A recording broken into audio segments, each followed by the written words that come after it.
My grandfather was a survivor of World War II. I now know the horrifying truth behind it.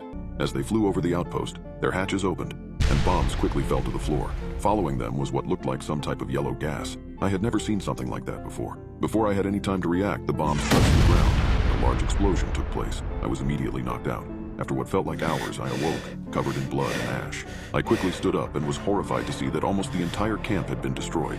The only things remaining were the guard towers and the area where the prisoners were kept. I ran down the stairs of the guard tower and made my way into the camp, and immediately I knew something was deeply wrong. I saw the bodies of dozens of prisoners and soldiers. Each had their bodies and stomachs ripped open, and there was flesh and blood everywhere. Completely horrified, I tried to look away, but I was interrupted by a strange noise. It was like the sound of flesh being torn through. I walked through the smoke a bit more, and that was when I saw it. There was a prisoner hunched over a body, and he was eating him. I knew this wasn't right, and as I tried to go back, I stepped on a bottle and broke it.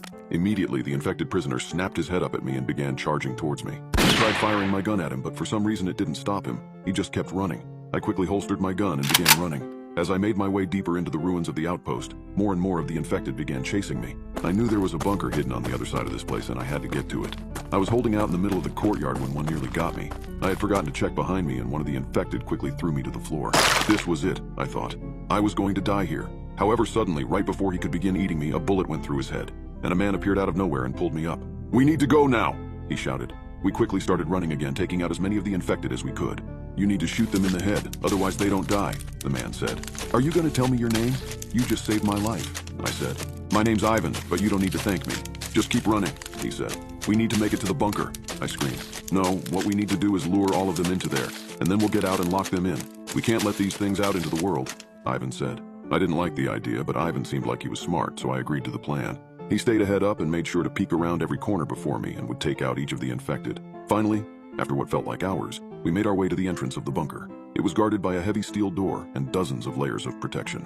"Okay, you're going to try to get that door open and I'll cover you," Ivan told me as he began firing into the crowds of the infected charging towards us. I quickly got to work, attempting to pull on the door, but it was locked. I knew that all of the generals had a key to unlock the door, so I began searching through all of the mutilated bodies spread out throughout the room. Eventually, I got lucky and found one. I ripped the key from around his waist and inserted it into the door. It clicked, and I slowly pulled the bunker door open.